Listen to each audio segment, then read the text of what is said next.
Hola a todos, bienvenidos a un nuevo vídeo en mi canal de YouTube Antón GF. Soy Antón García Fernández y les hablo como siempre desde Jackson, en el estado de Tennessee, en los Estados Unidos de América. Y hoy tenemos un programa dentro de la serie Tintín y Hergé que a mí me interesa mucho porque es un tema del que no se habla demasiado, pero que a mí siempre me ha parecido interesante. Me ha parecido interesante en general desde mi lectura del Quijote hace ya muchos años, pero que en el caso de Hergé se ve con bastante claridad en la parte final de su producción, en esos últimos álbumes como Las joyas de la Castafiore, Vuelo 714, Tintín y los pícaros, y también en la inacabada Tintín y el arte alfa. Y para hablar de este tema que es Hergé, Tintín y la posmodernidad, tenemos en Asturias, en España, a Archie Haddock, que ya ha estado aquí en otra ocasión hablando de Blake y Mortimer y de Edgar Pierre Jacobs, y ahora vamos a charlar con él acerca de Tintín y Hergé. Archie, bienvenido una vez más al canal.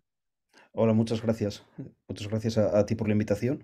Y nada, bueno, esperamos que la charla sea de interés para todos y bueno, y aquí estamos dispuestos a ello.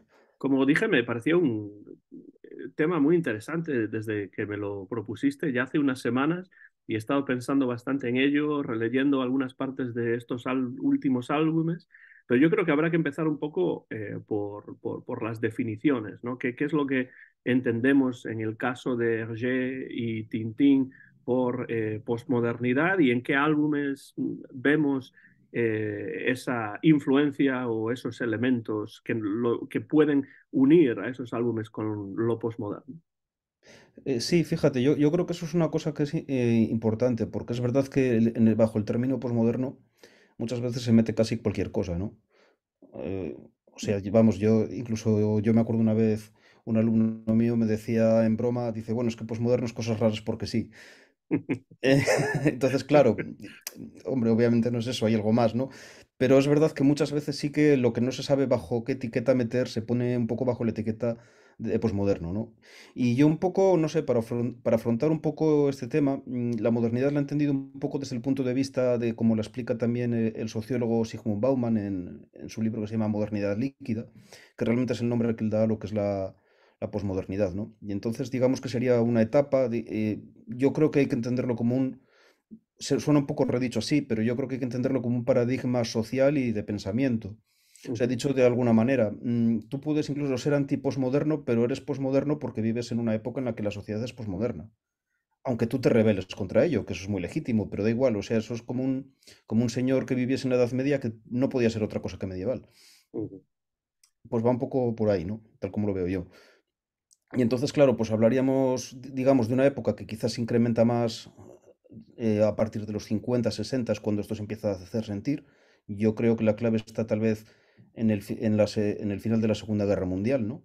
Y que sería una etapa, digamos, que también hay quien la llama postindustrial, y que un poco, bueno, pues claro, se caracteriza porque a nivel económico tal vez sobre todo según va avanzando la Guerra Fría, el capitalismo se va haciendo como un sistema más hegemónico a nivel mundial y entonces, claro, trae una serie de consecuencias también a nivel filosófico, a nivel, bueno, a muchos niveles. Y entonces, justo coincide que los últimos álbumes de Tintín coinciden cronológicamente con esto. Y entonces, claro, también tiene un poco que ver con todas estas cuestiones, ¿no?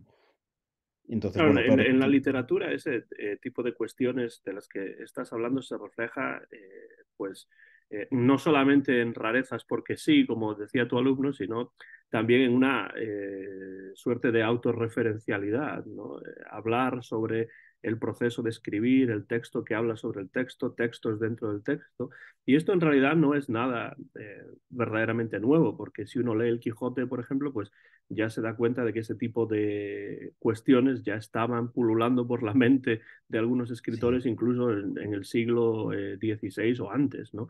Pero yo creo que cuando hablamos de la posmodernidad en el caso de Tintín, tiene que haber unos elementos muy específicos que hacen que Mm, pensemos en eso. Y también hablábamos antes de empezar a grabar, no es algo que empiece tal día de tal año o en tal no, álbum, por sino que supuesto. es algo que se va viendo a lo largo del tiempo e incluso podemos pensar, tú decías en álbumes como La aventura bipartita de El secreto del unicornio y El tesoro de Rácame el rojo, entre otras posibles, ¿no? Sí, claro, efectivamente, es que no es una cosa que tampoco, en estas cuestiones nunca hay, digamos, unas fronteras claramente marcadas, ¿no? Pero sin embargo, yo creo que la clave un poco para entender esto también es pensar que Tintín se vuelve posmoderno porque Hergé es el que se va volviendo posmoderno. Entonces, vamos, en este sentido, como te comentaba yo estos días también, si lees un poco las conversaciones con Numa Sadul, que tú citas muy a menudo es que realmente Hergé parece que a veces incluso se confiesa, ¿no? O sea, hay cuestiones, por ejemplo, fíjate que una de las cosas que se suelen decir de la posmodernidad, que es una característica general, es que hay una crisis de lo que se llaman los grandes relatos, ¿no? Ujú, Entonces, bueno, es una época en este sentido bastante nihilista porque hay un cierto descreimiento. Tal vez porque, claro, justo antes estos grandes relatos, estas grandes ideologías, pues bueno, condujeron condujeron a la humanidad a un desastre como fue la Segunda Guerra Mundial. Y entonces, claro, si te fijas en Tintín en un comienzo, sí que es un héroe que yo creo que está muy ligado a la modernidad en el sentido de que él sí que habla de esos grandes relatos, ujú, frecuentemente para criticarlos. Estamos hablando del Tintín moderno, ¿no? Pero Tintín, por ejemplo, cuando ya surge Tintín en el país de los soviets, pues realmente es una crítica al comunismo, pero el comunismo es un gran relato. O, por ejemplo, cuando se va a América, es una crítica al capitalismo, que es otro gran relato también, e ujú, incluso, ya para rematar, en el cetro de Ottokar, la crítica es hacia el fascismo en este caso. Entonces, claro, ahí tendríamos un poco las tres cuestiones. Entonces, aunque el Tintín posterior sigue criticando cuestiones políticas, pero lo hace incluso desde otro punto de vista, ¿no? Como más descreído. Y esto se refleja un poco con algo que dice Rie, lo tengo por aquí apuntado, pero a ver que lo encuentre. Por ejemplo, es un poco como él enfoca, o sea, ciertas cuestiones, como, por ejemplo la crítica que hace al Hergé, en este caso al capitalismo, ¿no? Pero luego lo vemos, y es un Hergé maduro, ¿no? Entonces, Sadul le pregunta, ¿así pues cree usted que las potencias adineradas gobiernan el mundo? Y dice, estoy convencido de ello, no de la manera rocambolesca como ocurre en los álbumes de Tintín, pero la economía dirige el mundo, las potencias industriales y financieras condicionan nuestra forma de vida. Bueno, y sigue hablando, ¿no? Pero evidentemente estos señores no van encapuchados en las reuniones de los consejos de administración, pero el resultado es el mismo, producir. Este es su primer objetivo, producir cada vez más. Producir, aunque para ello sea necesario ensuciar los ríos, el mar, el cielo, aunque se hayan de destruir las plantas, los bosques, los animales, producir y condicionarnos para obligarnos a consumir cada vez más. Dice, bueno, contra esta forma de civilización, si es que puede llamarse civilización, se solivianta hoy una gran parte de la juventud, especialmente en los Estados Unidos. Dice, no hay que engañarse, la impugnación a tontas y a locas, las melenas largas, los tejanos, las cintas en el pelo, la objeción de conciencia, la música pop, la búsqueda de ciertas filosofías orientales, la misma droga, son tantos otros signos del rechazo opuesto por esta juventud a este género de vida. Y le pregunta a Sadul, ¿y Tintín también está contra la sociedad de consumo? Y dice, completamente en contra, naturalmente. Tintín siempre se ha puesto a favor de los oprimidos, y los oprimidos en este caso somos todos nosotros. Pero claro, en este caso sí que nos hallamos como una especie de impugnación de esa idea, pero tampoco es que Tintín se vaya, si digamos, se vaya a pasar a otra ideología. O sea, realmente, ¿en qué rasgos de Tintín vemos en esto? Pues lo vemos, por ejemplo, en el Tintín y los pícaros, que lleva el símbolo de la paz, ujú. que hace yoga, que aparecen unos cantantes parecidos un poco a los Beatles, si acaso, que llevan cintas en el pelo y les confunden con el mismo. Este tipo de cuestiones, ¿no? Y mismamente en Tintín y los pícaros ya ves que realmente tenemos dos ideologías que realmente se pueden hasta confundir entre ellas. O sea, por ejemplo, claro, Tapioca y Alcázar, que uno que es comunista y el otro capitalista, bueno, no está claro, Ujú. porque los dos Claro, tienen rasgos de las ahí dos yo creo que es ideologías. donde, en esa Mm, difuminación, ¿no? de las claro, diferencias ideológicas es donde está la crítica de ese álbum en particular, ¿no?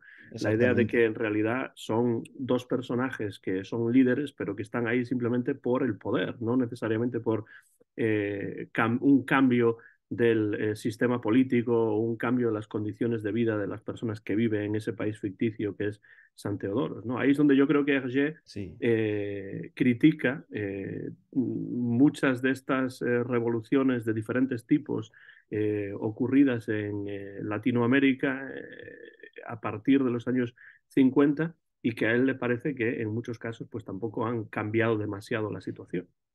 Y de hecho, efectivamente ellos no cambian absolutamente nada. Al final es que simplemente casi cambia el nombre del gobernante. Ujú, Pero es que hasta desde un primer momento ya está jugando, como tú dices, a la difuminación y al equívoco, porque, por ejemplo, Alcázar, pues parecería, y en principio trata de evocar una guerrilla semejante a la de Fidel Castro, ujú. pero luego a él le está financiando una multinacional. Exacto. Claro, Y en ese sentido, lo que comentabas de la producción y toda esta idea de que la economía mueve el mundo, claro, es un sistema capitalista de producción en el cual Tintín, como personaje y como producto, también está inserto. No, no se por puede supuesto. uno sustraer a eso, ¿no? Entonces, puede estar uno en contra de eso, pero al mismo tiempo forma parte de eso, con lo cual, pues ahí tienes una situación Paradójica, difícil con la claro, cual lidiar, ¿no? y que es la que comentábamos al principio, porque es lo que en cierta manera nos sucede a todos, o sea, estés a favor o estés en contra. Ujú, Y en este sentido también hay otra cosa que comenta Hergé y también lo dice Anuma Sadul, que es el hecho de que sus héroes, a partir de cierto momento, y él incluso lo dice explícitamente, que eso representa su filosofía de vida en ese momento, son héroes que ya no controlan la situación, sino que ujú, son movidos por otras fuerzas a las que ellos no se pueden resistir. Y eso precisamente sí que coincide con una de las características que achaca la modernidad líquida Sigmund Bauman, que insiste mucho en esta idea. ujú, Y realmente si te fijas en los últimos álbumes es que es en todos, ellos no buscan la aventura, es la aventura la que les busca a ellos. ujú. Quizá eso ocurre un poco menos en Tintín en el Tíbet, porque Tintín está obcecado con la idea de que Chang está vivo, pero al mismo tiempo también es algo que él hace casi, no digo contra su voluntad, pero casi como si estuviese llevado por una fuerza más potente que él, ¿no? Con lo cual sí que se podría de esa manera eh, conformar a lo que estás comentando. Es posible, hombre, yo también pienso que él en el Tíbet ahí sí que le mueve un poco, que es lo único, yo creo, a lo que sigue ha sido Hergé, por así decir, incluso en esta época más posmoderna, ¿no? Y creo que también lo comenta con Numa Sadul, que al final ciertos valores como son la fidelidad y la amistad, que siguen siendo sus valores scouts. Ujú. Entonces son un poco, digamos, por así decir, el tronco al que él se agarra como un náufrago para moverse por este mundo. Y es un poco, claro, lo que sí que lleva a Tintín a ir a buscar a Chang. Él va a buscarle porque es su amigo y no lo va a dejar atrás. Pero en los demás álbumes finales, Joyas, Vuelo, Pícaros, bueno, en Tintín el Arte Alfa está menos claro porque no hay una versión definitiva, pero en esos tres álbumes finales sí es cierto que la aventura o viene a buscarlos al castillo de Moulinsart, que no es realmente una verdadera aventura, por así decirlo, en las Joyas de la Castafiore, pero después es cierto que en Vuelo y también en Los Pícaros, bueno, Los Pícaros es Haddock el que quiere ir a la aventura, no Tintín, que parece que se quiere quedar atrás y que es reticente a entrar en ese juego, ¿no? Claro, y esto es interesante una vez más porque en esto también insiste, y hablando también incluso en relación a las ideologías, también insiste Sadul Hergé, dice, pero bueno, pero Tintín en el fondo sí que cree que la revolución de Alcázar va a cambiar algo, y Hergé le dice que no. Uh -huh, Y entonces es muy interesante esto también porque Tintín también es escéptico incluso ya a la hora de ir, él ya sabe que es una trampa. uh -huh, Claro, a pesar de todo va por qué, y ahí sí que recupera un poco un rasgo anterior, ¿no? Porque sus amigos están en peligro. Y es lo que a él le lleva a ir, pero incluso le cuesta ir. Entonces es interesante también esto, porque nos presenta un Tintín mucho más distante, mucho más uh -huh. escéptico, incluso como comenta Sadul, y a mi modo de ver de forma muy acertada, un Tintín que está con cara de susto todo el álbum. Sí, es que a mí me parece que Tintín, a lo largo de las décadas de existencia, desde el año 1929 hasta el final, tiene un desarrollo que lo lleva desde un idealismo, ¿no? hasta algo que ya no es idealista, que ya no es romántico, a pesar de que mantiene ciertos elementos, como decías antes, la fidelidad, la amistad, que sí que están ahí, pero Tintín se aleja de la situación a medida que va pasando el tiempo. Su idealismo del principio, yo creo que se difumina también a lo largo Sí, del tiempo. o sea, totalmente, estoy totalmente de acuerdo contigo, porque Tintín se vuelve también él un escéptico, Uh -huh. como lo era incluso ya el propio Hergé en estos momentos.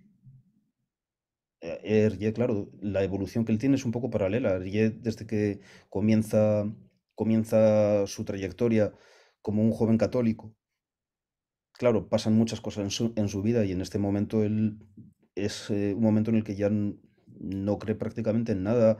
Bueno, sí que cree en algo, pero de eso vamos a hablar después, que eso es Ujú. otro rasgo también, ¿no? Pero incluso de este catolicismo de sus inicios también se ha alejado hasta un punto. O sea, es un Erguín muy, muy, muy escéptico. Y claro, y esto se traslada a su héroe, lógicamente. ¿Se Entonces, puede ver claro, en eso, Archie? ¿Tú piensas que la Segunda Guerra Mundial es el eh, elemento principal que influye en este cambio desde el punto de vista de Hergé?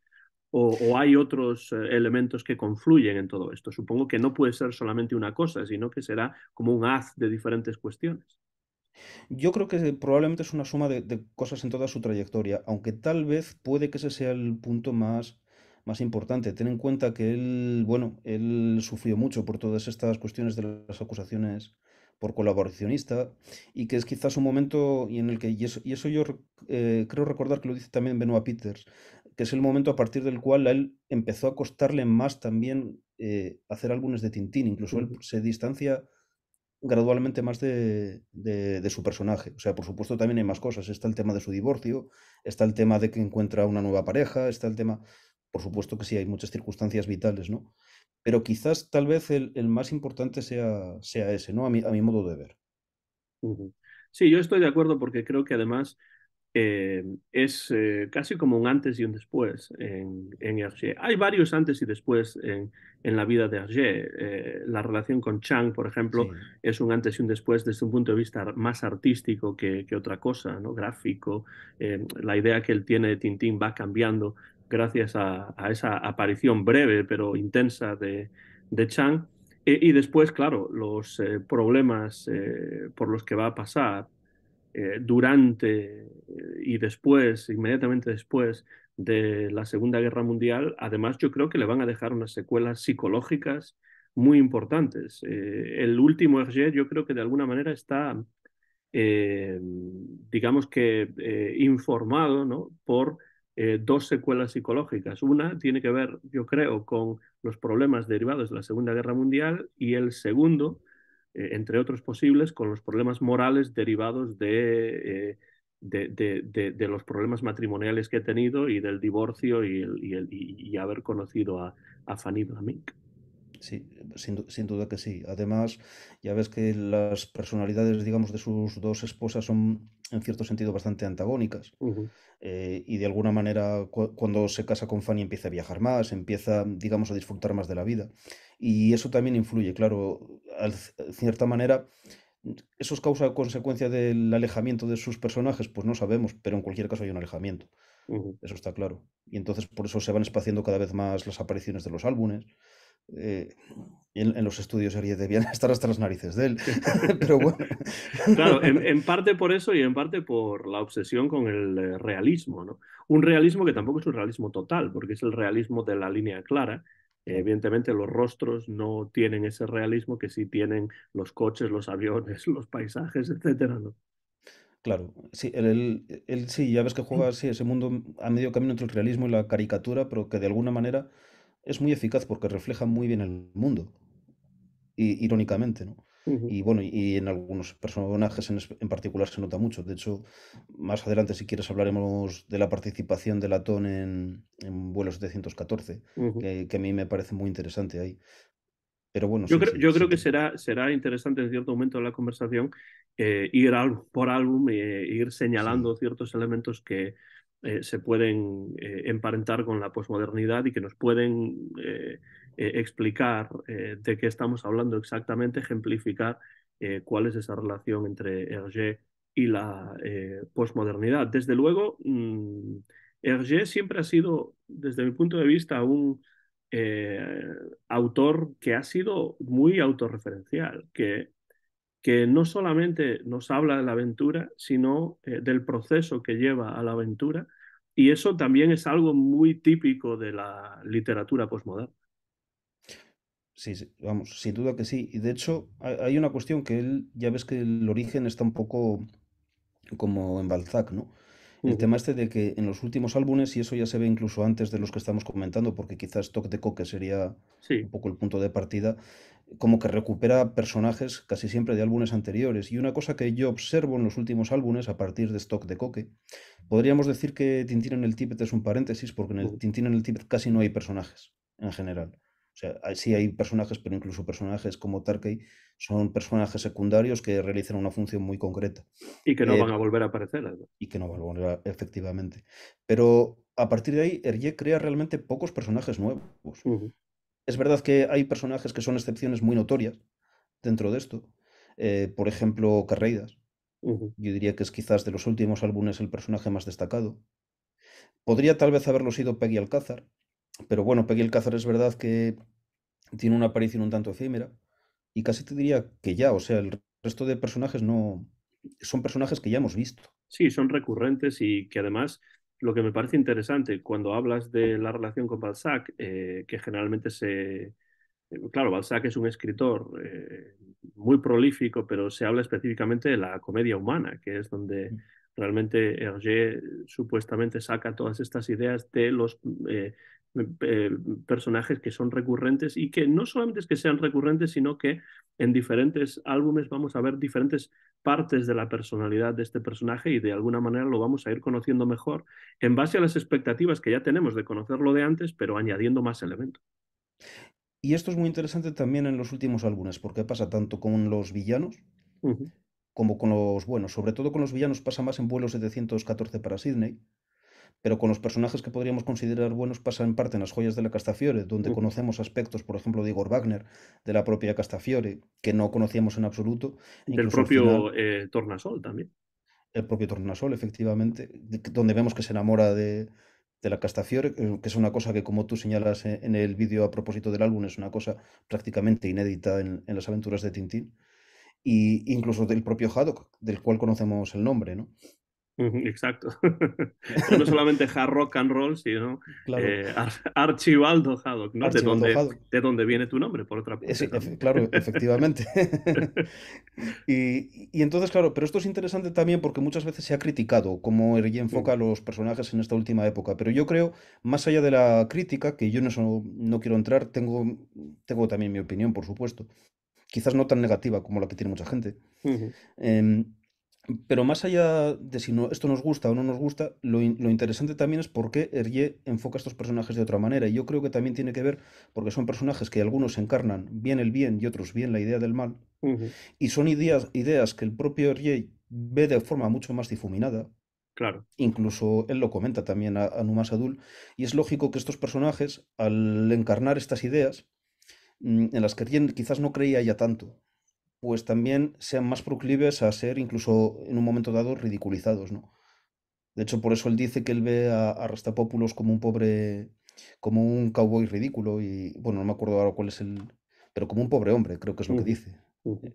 concretamente, ¿no? Yo creo que ese es otro elemento de lo que comentábamos antes, de ese desarrollo de Tintín que se hace menos idealista, esta idea muy idealista de que hay un bien y hay un mal y las líneas entre ellos están muy claras, ¿no? Esto se ve en los primeros álbumes de Tintín, los soviets son todos malísimos, Sí, los capitalistas son todos malísimos, efectivamente, etcétera.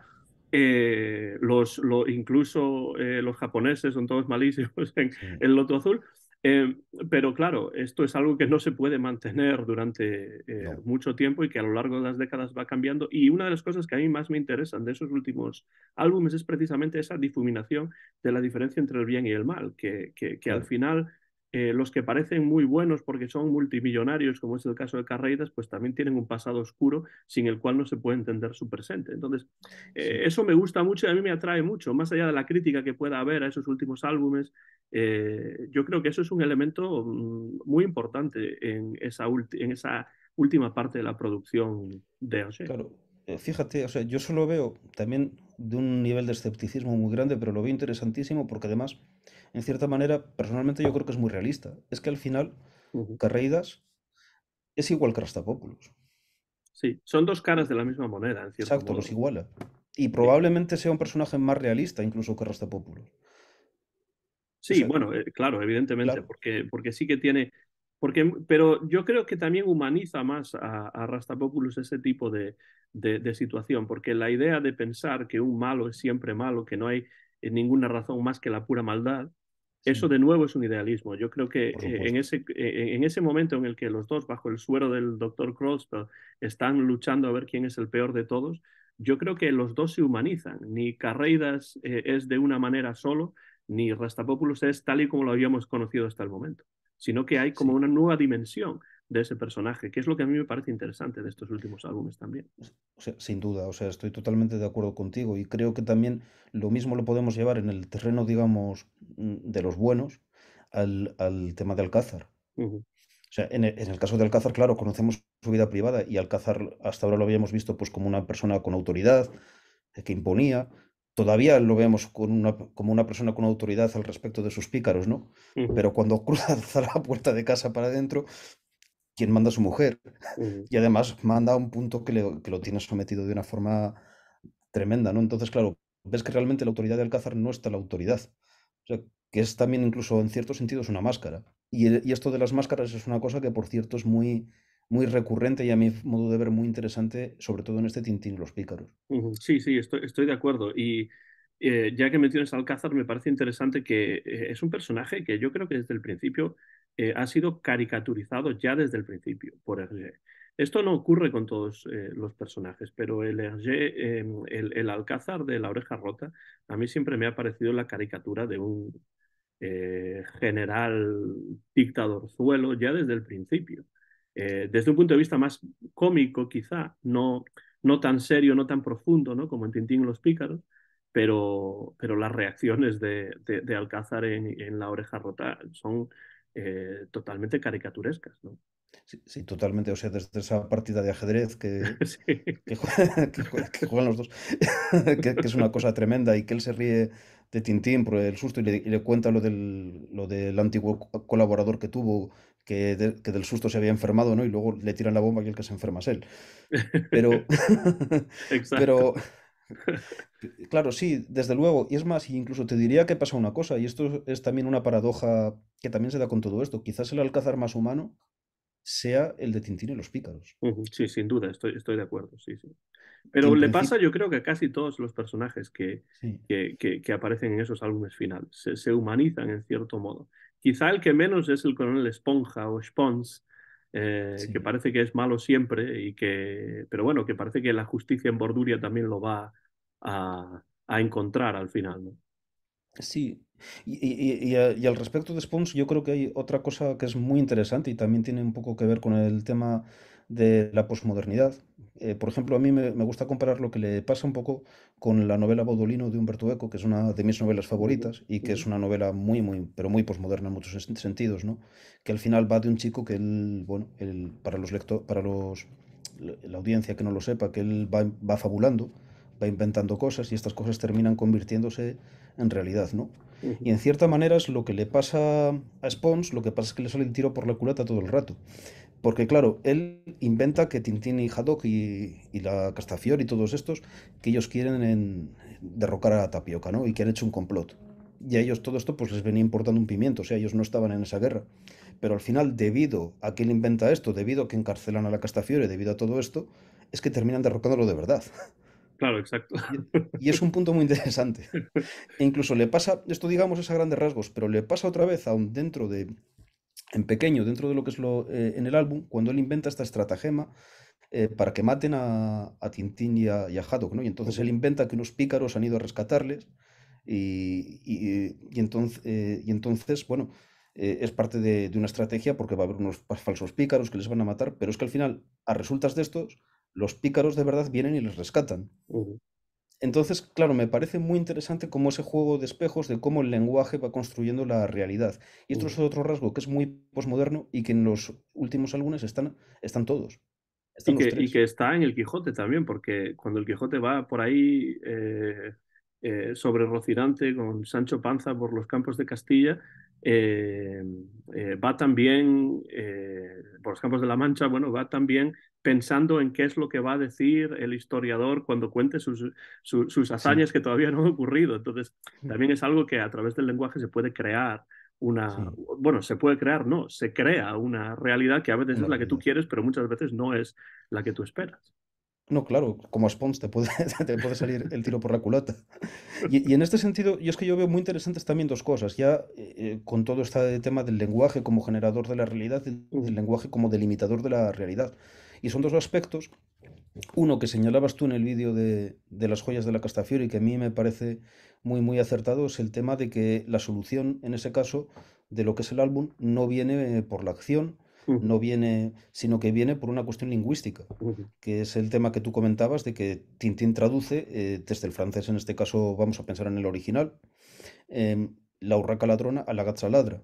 ujú. Y entonces se da cuenta de que quien ha robado la esmeralda es una urraca, ¿no? Y Porque además no tiene... hay una relación directa entre una cosa y la otra, porque La Sí, Gazza Ladra es una ópera de Rossini. El otro día en un vídeo dije por equivocación que es de Puccini, no, es de sí, Rossini. sí. Eh, y, y realmente no hay una relación en la historia entre esa ópera y lo que ocurre en la historia. Simplemente es que la Castafiore canta esa ópera y Sí. él lee en el periódico que ha cantado esa ópera y entonces piensa en eso, pero no hay una relación directa entre lo que No ocurre directa, y la solución del misterio. no directa, pero yo creo que sí hay una relación más indirecta. Ujú, Que es que al final las joyas de la Castafiore casi funcionan en muchos aspectos, con todos los equívocos, los enredos que hay, casi como si fuera una ópera bufa. ujú, Entonces, claro, La Cazza Ladra es una ópera bufa también. ujú, Más allá de eso no hay más relación. ujú. Pero sin embargo, sí, yo diría que no se alude a la obra en concreto, aunque se utiliza el título de la obra, sino al género. Y esto tiene mucha coña siendo ella una persona a la que no le gustaba la ópera. Era a Jacobs a quien le gustaba, pero Era no es. exactamente. Pero también tiene mucho que ver con la posmodernidad, con la idea de ir más allá de las convenciones genéricas y tratar Mm, de pues, utilizar un género de una manera diferente a como se venía utilizando hasta el momento o mezclando diversos géneros, que también es algo muy típico en la literatura posmoderna. E incluso poniéndolo patas arriba, porque, por ejemplo, y eso lo dice Hergé, él con las joyas de la Castafiore quiere hacer una no aventura. Ujú, Y claro, realmente podríamos decir que es una antiaventura, es un antiálbum de Tintín. Y claro, sin embargo, es un álbum de Tintín. claro. Entonces, claro, tenemos nuevamente este giro que es también como muy típico de la posmodernidad. A mí esto me recuerda también a otra ópera que no tiene nada que ver con esto, pero que es una ópera de Ligeti, que es una ópera posmoderna, que es El Gran Macabro, en el cual el propio Ligeti dice que que su ópera es una antiópera, que a su vez es una ópera. Claro. Y es un poco la Entonces, misma idea. según esto, en la portada de Las joyas de la Castafiore, que aquí tengo en traducción gallega, dice As aventuras de Tintín, tendría que poner As antiaventuras de Tintín A o Santiaventuras As de non Tintín. aventuras de Tintín, ¿no? Claro, Pero efectivamente. evidentemente no lo pone porque no es Pone- necesario, porque cuando uno lo lee se da cuenta de eso. Pero lo que tú mm, decías de la solución lingüística, lo curioso de todo es que esa solución lingüística está ahí ya desde el principio. Está desde el sí, principio desde en la la primera primera viñeta. viñeta. Esto es algo que Hergé Exactamente. hace en otras obras de una manera más Mm, indirecta. Por ejemplo, la presencia del carterista en El sí, secreto del unicornio, que aparece al principio y en ese álbum el carterista va a ser importante, no para la resolución final de la aventura, pero sí para que la aventura vaya hacia adelante. Esta prolepsis, sí. ¿no? De utilizar algo que aparece al Mm, principio, que después tiene importancia al final, ya lo hacen otras obras, pero aquí llega yo creo que hasta la expresión máxima, que es que con un dibujo te está diciendo, sí, ahí tienes ya no leas más la porque ahí solución. está la solución, si Sí, la puedes ahí está encontrar, pero todo. claro, la cuestión es que no la puedes encontrar hasta que no lees las 62 páginas de la historia y te Claro, das cuenta efectivamente. retrospectivamente y a lo mejor años después, porque a mí me llevó años darme cuenta de esto. O sea, esto no es algo que yo lo leí Mm. por primera vez como niño y dije, ah, esta era la urraca que estaba al principio. No, no, pasaron décadas hasta que yo me di cuenta de esto. Claro, e incluso fíjate que eso también hasta tiene que ver un poco con cuando Humberto Eco habla también de los niveles de lectura, ¿no? Uh Que hay un nivel de lectura, que, bueno, pasa en todas las obras, ¿no? Pero hay un nivel de lectura que es el del lector ingenuo, ¿no? Que lo lee por primera vez, tú lees la historia y ya está. Y luego hay otros niveles de lectura que es cuando empiezas a darte cuenta de todas estas cuestiones y según también un poco tu propia formación, las lecturas que has hecho antes. Y, o sea, por ejemplo, tú siendo profesor de literatura, obviamente, yo entiendo que tu álbum favorito sean las joyas de la Castafiore. -huh. Al final, en lo referente a recursos narrativos es que es una cosa impresionante. Sí, Y sí. entonces, claro, tiene que ver un poco todo esto con cada uno, ¿no? Y luego también al hilo de esto que comentabas, que ya estaba en otras aventuras de Tintín, es verdad, pero es lo que decíamos al principio, muchos de estos recursos sí que antes estaban presentes, pero es que ahora al final están en primer plano, Ujú, por así decir. sí. Y Y quizás eso es un poco la diferencia. eso tiene que ver, ¿tú piensas con el hastío de Hergé en cuanto a su personaje, con la necesidad de, en este caso, matar al hijo, no matar al padre, sino pues tratar de ir más allá de un personaje que lo está obnubilando y que lleva obnubilándolo durante muchas décadas? ¿O cómo podemos entender esta idea de que Hergé se aleja de su personaje y que además en muchos casos se mofa incluso de muchos de sus personajes? Hombre, bueno, sí que es verdad que hay un momento en el que Jesse se aleja, incluso está saturado de Tintín y llega a decir que yo odio a Tintín, llega a decirlo, ¿no? Pero yo creo que más que eso es, claro, Tintín, tal como lo entiendo yo, nace como un héroe muy adscrito a lo que es la modernidad en sus Ujú, primeros años. Y quizás después de Tintín en el Tíbet, Hergé siente que ya lo ha dicho todo a ese respecto. Entonces, claro, una vez que ya lo has dicho todo, ¿qué haces? Pues empiezas a jugar con la narrativa, ujú, empiezas a jugar con otro tipo de cosas, empiezas. Entonces, quizás por eso todas estas aventuras sean más autorreferenciales, sean aventuras que se preocupan de otros aspectos, nieguen la propia aventura, pero sin embargo sean aventuras. ujú. Entonces, todas estas características que estamos comentando, ¿no? Y yo creo que quizá viene de eso. Fíjate que en el fondo Tintín en el Tíbet se puede entender incluso como la apoteosis del héroe. Ujú, En Tintín en el Tíbet ya no hay ni malos porque no hace falta, es Tintín contra sí mismo realmente. ujú. Y sí, vale, contra las trabas que le pone la naturaleza, la montaña, todas estas historias. Sí, pero que Pero no en son el, humanas. claro, exactamente, no son humanas. Y al final, y es un álbum en el que ves las dos caras del héroe, porque bueno, esto es una cosa que yo no me cansaré de defender. En ese álbum, para mí, Haddock es tan héroe como Tintín o más. Sí, sí, Pero claro, estoy Haddock de es acuerdo. otra cara de Tintín y de Hergé realmente. Es que hay un desarrollo en Haddock también muy interesante. O sea, como personaje, yo creo que en muchos sentidos Haddock es tan interesante o más que Tintín para analizarlo con profundidad. Es decir, yo creo que hace falta, bueno, no sé si hace falta o no, pero desde luego no existe un libro dedicado específicamente a analizar el personaje de Haddock, como sí que hay un libro de Benoit Peters dedicado a analizar viñeta por viñeta las joyas de la Castafiore. Sería muy interesante que alguien escribiese un libro acerca de cómo Haddock se va desarrollando. No voy a decir necesariamente evolucionando, pero sí desarrollándose y haciéndose más complejo a lo largo de las aventuras. Porque no es que Haddock sea la otra cara de la moneda de Tintín. Es mucho más que eso, yo creo.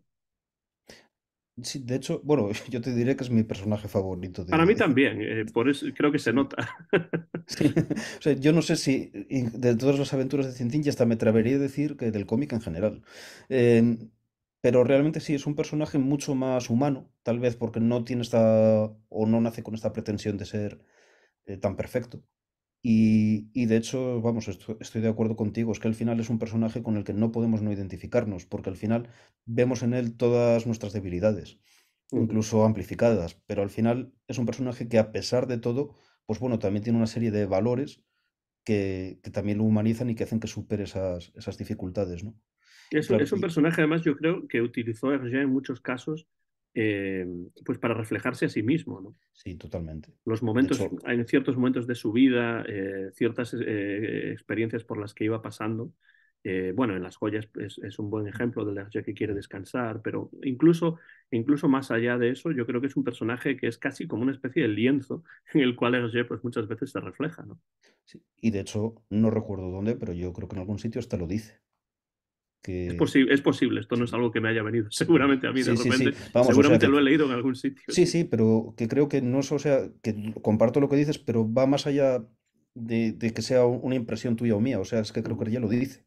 ujú. Entonces, vamos, es una cosa que está muy clara, o sea, es quizás el personaje, como tú dices, más complejo y que más evoluciona y que más peso tiene, por así decir. De hecho, en los últimos álbumes es tan protagonista como Tintín o más incluso. Ujú. Bueno, Sí, ya ves que bueno, incluso... en Tintín los pícaros sin duda es más protagonista. Eh, y bueno, si nos damos cuenta, en la portada de Las joyas de la Castafiore vemos a Tintín diciendo silencio, Y pero en Las rompiendo la joyas de la cuarta pared. Castafiore, en muchos casos, además de que aparezca en la portada ahí y Sí. no está nada contento porque Mm, odia la música de la Castafiore, al contrario que mucha otra gente alrededor del mundo, sí, porque es una diva muy famosa, pero parece ser que eh, pues Tintín y Haddock y solamente Tornasol, que es sordo, pues sí que le gusta la sí. música de la Castafiore. Pero bueno, aparte de eso, vemos que dice silencio, ¿no? Y es casi como si Tintín fuese un espectador de esta historia, porque la mayor parte de las cosas le ocurren a Haddock. Los Sí, es cierto, sí. golpes, es casi como si Haddock fuese el centro de esta historia y los demás pululasen a su alrededor y Tintín fuese uno de ellos también. Sí, y de hecho en esa historia es un sufridor tremendo. Sí, el loro, El loro, el el escalón, esguince, el esguince, todo. La rosa en la nariz. la rosa en la nariz, la silla de ruedas que Sí. se vuelve loca y rueda por ahí. O sea, es tremendo. Y fíjate que al hilo de eso, y enganchando con lo que veníamos diciendo, ves que sale Tintín rompiendo la cuarta pared, ¿no? Y Ujú, dirigiéndose ujú, directamente al espectador, que es una cosa que ya nos meteríamos en un terreno que es interesante, que es una cosa que en la posmodernidad también se ha explotado mucho, que es el tema de la metaficción. Pero antes de ujú. eso también hay otro punto en el que un personaje rompe la cuarta pared, y yo creo que no hay ninguno más, al menos en los últimos álbumes, que es cuando Milú nos dice en el vuelo 714, dice, em, si pudiese contar, bueno, lo tengo por aquí literalmente lo que dice, pero vamos, dice, si pudiese hablar y contar la aventura, pero no me creerían, ¿no? Claro. Bueno, sí, da igual, la Que idea es bueno, esa, ¿no? la verdad es que Milú no creo que esa sea la primera vez que rompe la cuarta pared, porque incluso en los primeros álbumes casi como Sí, que habla a la audiencia de vez en cuando, ¿no? sí. Lo hace mucho, pero sin embargo había dejado de hacerlo, salvo en momentos muy puntuales. Me estoy acordando también pues de Objetivo La Luna, cuando entran los Sí, Hernández, ¿no? Eh, vestidos de Sildavos, sí. claro, pero aquí yo creo que es más significativo Ujú, porque tiene un valor más, porque es el único, junto con el lector, ujú. y es un guiño cómplice con el lector, es el único que sabe que esa aventura ha ocurrido Claro, el único que sabe que esa aventura ha ocurrido y no puede hablar.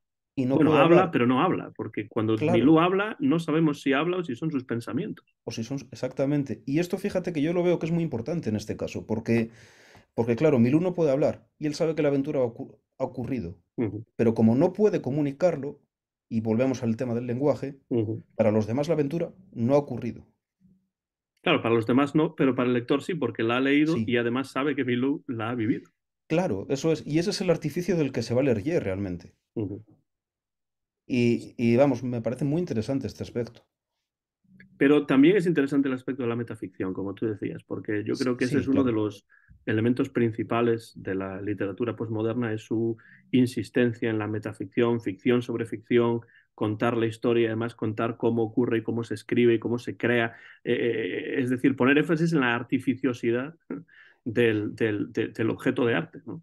Y fíjate que en estos álbumes, en mayor o menor medida, está presente en todos. Por Sí, sí, ejemplo, mira, totalmente. Sí, sí. en Las joyas de la Castafiore, quizás el ejemplo más claro sea el supercolor tornasol.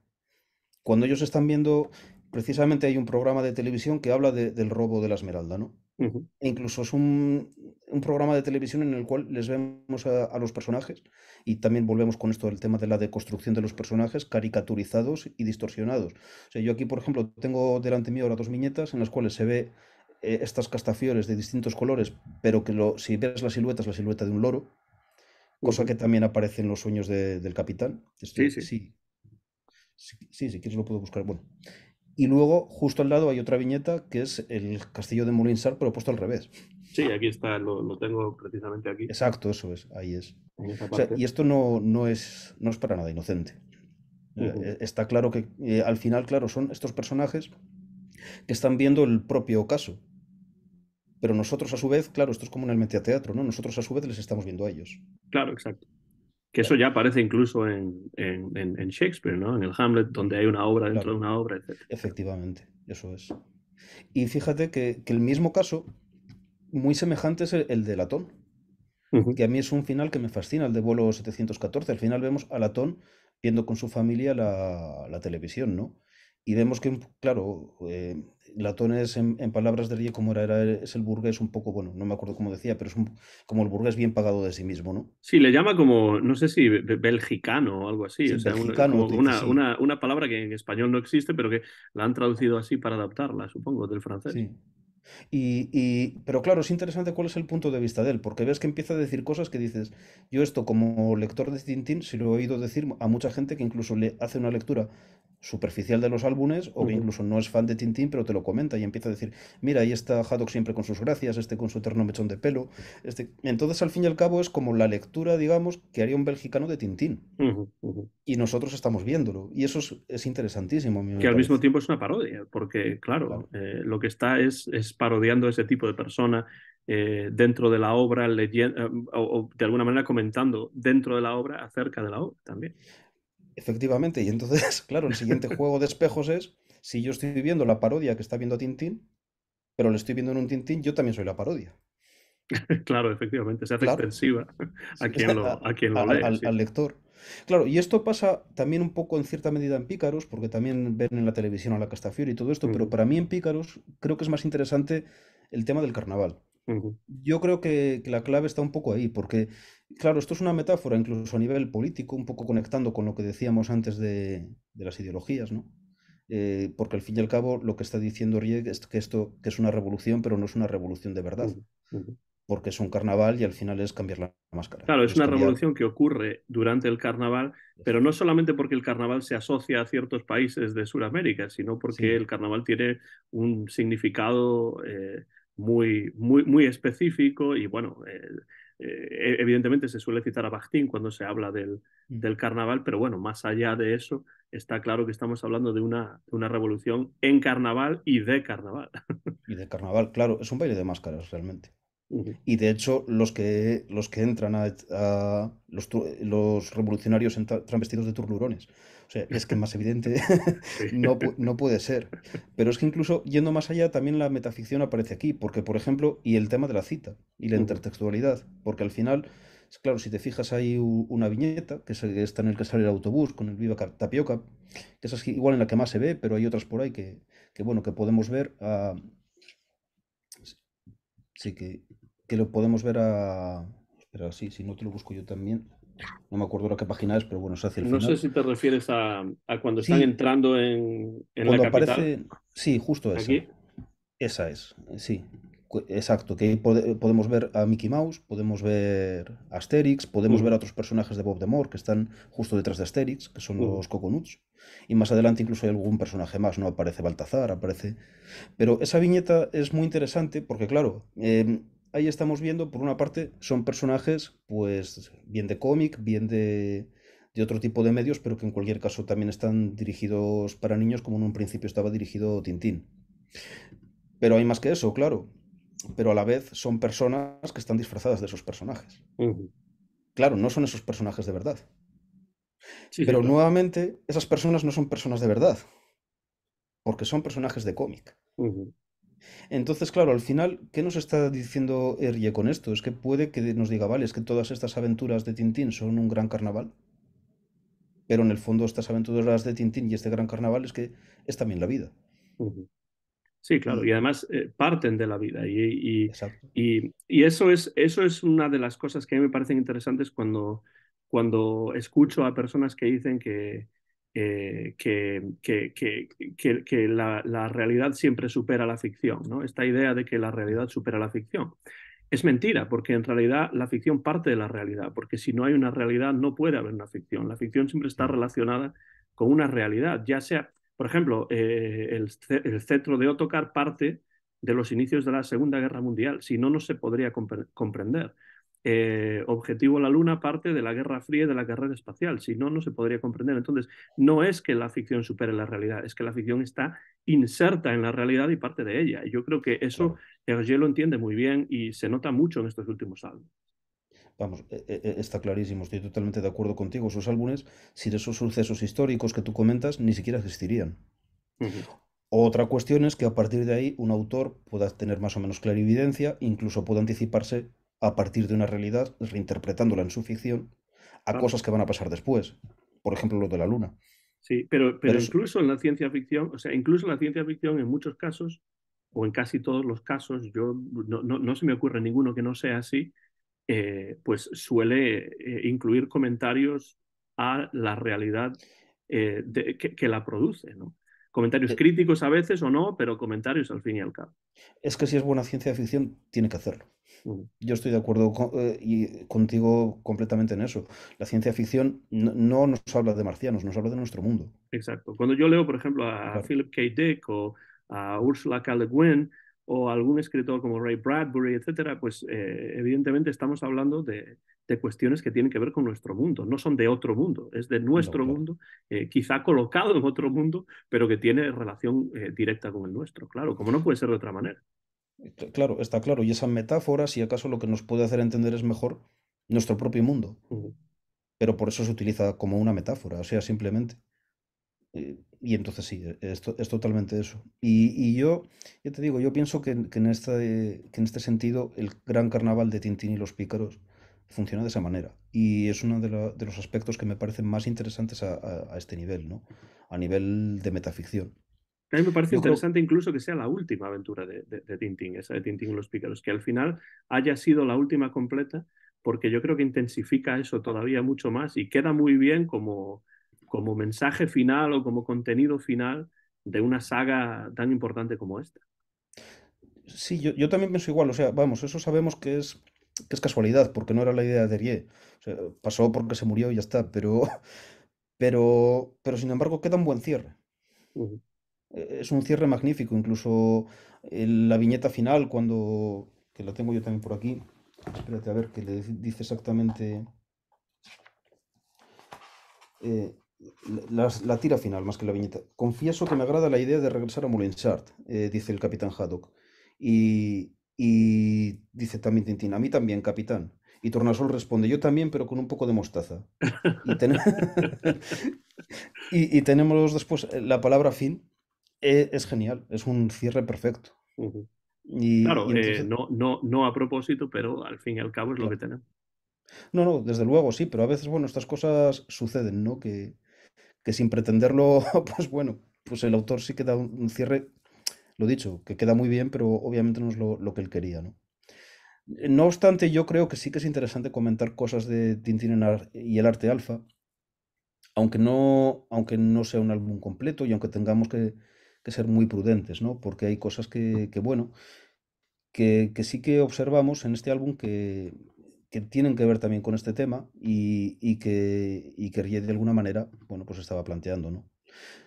Entonces, bueno, una cosa es, que lo habíamos comentado ya estos días tú y yo, es el tema de que es una idea que descarta para el arte alfa. Él decía que luego, en una entrevista con Numa Sadul después de Pícaros lo dice, aunque es verdad que es una cosa que, como tú bien apuntabas, a cierto punto ha hecho por los 714 Uh para -huh. Sydney. Pero a medias son. Es, claro, es la idea de meter una aventura de Tintín en un aeropuerto. Y entonces es muy sintomático porque una de las características que Bauman y otros autores, tengo aquí por ejemplo un poco otra definición que hace de estos lugares, que es Marc Aullier. Él hablan de los no lugares como unos lugares emblemáticos, digamos, de lo que es la posmodernidad líquida o la modernidad líquida o la posmodernidad, perdón, ¿no? Entonces serían lugares de tránsito en los que realmente nadie se establece. Serían los centros comerciales, Uh -huh. serían los aeropuertos, de hecho ponen el ejemplo del aeropuerto, serían lugares un poco de este tipo, Las donde estaciones realmente, de tren, exactamente, las etcétera. estaciones de tren, Uh -huh. mm, todo Los tipo de parques, lugares. quizá también. Sí, puede que a un punto también.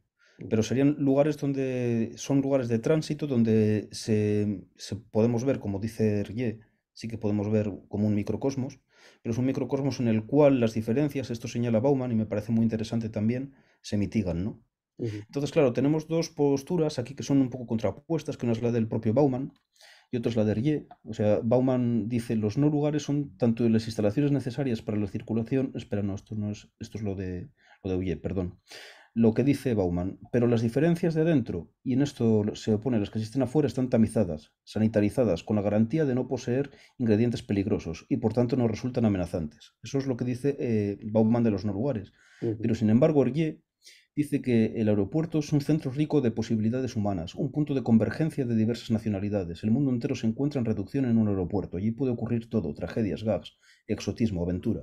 Ujú, Y claro, la paradoja es, y a mí lo que un poco se me ocurre pensar, bueno, por una parte, me resulta muy sintomático que Rie quiera precisamente realizar una aventura en un no lugar. ujú. Creo que es una vez más, o sea, un síntoma de todo esto que estamos hablando, que bueno, no sé si lo hemos aclarado, pero yo creo que la postura, o por lo menos lo que yo pienso es que Rie no es que deliberadamente dijese, ala, yo soy posmoderno, sino que él lo fue sin darse cuenta, Que yo creo que es lo que le pasa a casi todos. a prácticamente todo el mundo. Porque es lo que decías antes de un medieval que tiene que ser medieval si vive en la Edad Media, no puede Claro, evitarlo, ¿no? claro, exactamente. Y entonces, bueno, pero es muy sintomático que en este momento él quiera hacer una obra en un no lugar. Ujú, Y claro, lo interesante de todo esto sería a cierto punto, pero bueno, sí que lo hemos visto realmente, ver cómo Hergé soluciona el dilema de hacer una aventura en un sitio en el cual las diferencias están sanitarizadas, ujú, como dice este otro hombre, como dice Bauman. ujú. Y yo creo que es muy interesante, bueno, lo que apuntabas tú ayer, que es que al final saca la aventura del aeropuerto.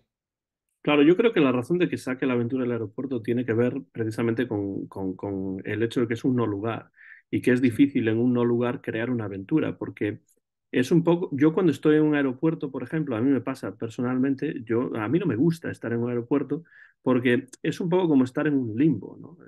mm, Estás ahí esperando para llegar a otro sitio y es posible que puedas observar cosas que ocurren a tu alrededor y tal y cual, pero yo creo que hay que superar o ir más allá de ese no lugar de Bauman para crear una aventura. Y yo creo que Hergé se dio cuenta de que le iba a ser muy difícil crear una aventura que ocurra solamente en un aeropuerto. Y entonces yo creo que desecha esa idea porque se da cuenta de que es algo que ya ha hecho a medias, pero porque es la única manera en que se puede hacer, hay que salir del aeropuerto para la aventura. Puede ser el aeropuerto el inicio, ¿no? O el punto de sí, partida para la aventura, y de hecho empieza y acaba en un aeropuerto. sí, Tintín, efectivamente. el vuelo Es, 714, ¿no? Pero hay que de, salir de- de ahí para la verdadera aventura. De hecho, al hilo de esto que apuntas, yo recuerdo que había un artículo en internet que es un poco el que a mí también me hizo pensar un poco en estas cosas, que se llamaba Tintín y el nihilismo, que ahora está ilocalizable. Está ilocalizable incluso el nombre de la autora. He encontrado en un comentario que se llamaba Emma, pero no sé cómo se apellida. ¿Pero es un artículo o es un libro? No es un artículo. Un artículo. Un artículo. Y ella señalaba una cosa que a mí me parece muy, muy, muy, muy interesante, que es el hecho de que si tú coges la primera viñeta de vuelo 714 y la última, podrían concatenarse. Sí, sí, sí, Y, es cierto. y, claro, y realmente no ha pasado nada, pero sí. Es un poco esto que comentábamos de Milú, que es el único que lo sabe. Pero claro, fíjate que al final la solución de Arie para meter la aventura en un no lugar es que los personajes ni siquiera sepan que la aventura ha ocurrido. Ujú. Claro, aquí tenemos la primera viñeta Mm, con el vuelo de la Qantas, que creo que es la sí, compañía australiana de aviación, y, o de transporte aéreo, y después en la parte final pues de nuevo vuelven a de nuevo. estar tomando ese avión, ¿no? Sí, eso que dices me parece muy interesante y quizá podemos volver a ello. La idea de que empieza en un lugar y empieza en el otro, y acaba en el otro, pero la aventura ocurre en otro lugar diferente, ¿no? Sí, exactamente. Pero es una aventura que los personajes no son conscientes de haber vivido. Totalmente.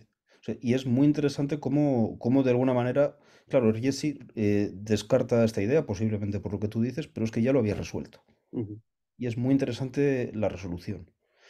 Y el otro aspecto que a mí me parece muy interesante de Tintín y el arte alfa es el tema del tratamiento que hace precisamente del arte. ujú, Porque claro, el arte en cierta manera, bueno, es uno de los ámbitos en los cuales la posmodernidad tiene mucha incidencia.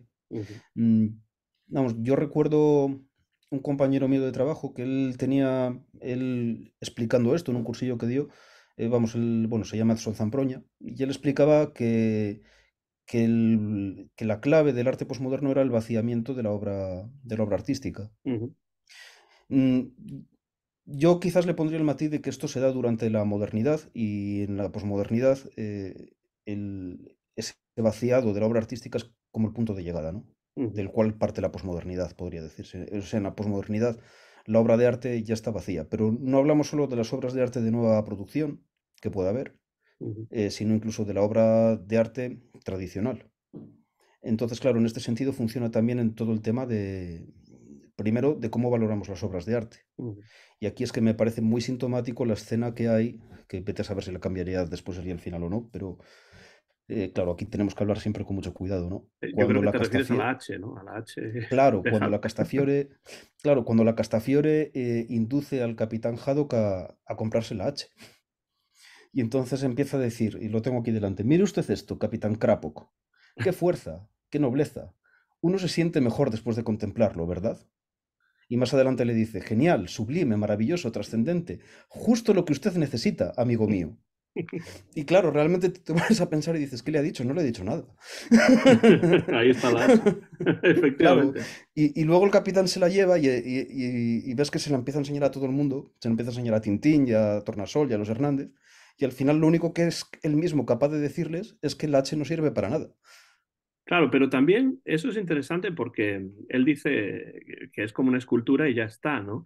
Sí, Eh, pero ahí está también hablando acerca de la idea del utilitarismo del arte, es decir, porque el arte tiene que servir totalmente. para algo, puede Claro, simplemente ser una H. Y además, una cosa que yo creo que no comenté cuando hice el vídeo en tres partes sobre sí, Tintín el Arte Alfa, pero que se me ocurrió pensando sobre esto para la conversación contigo, es que Haddock se compra una H, no una sí. B o una Q o una Z, ¿no?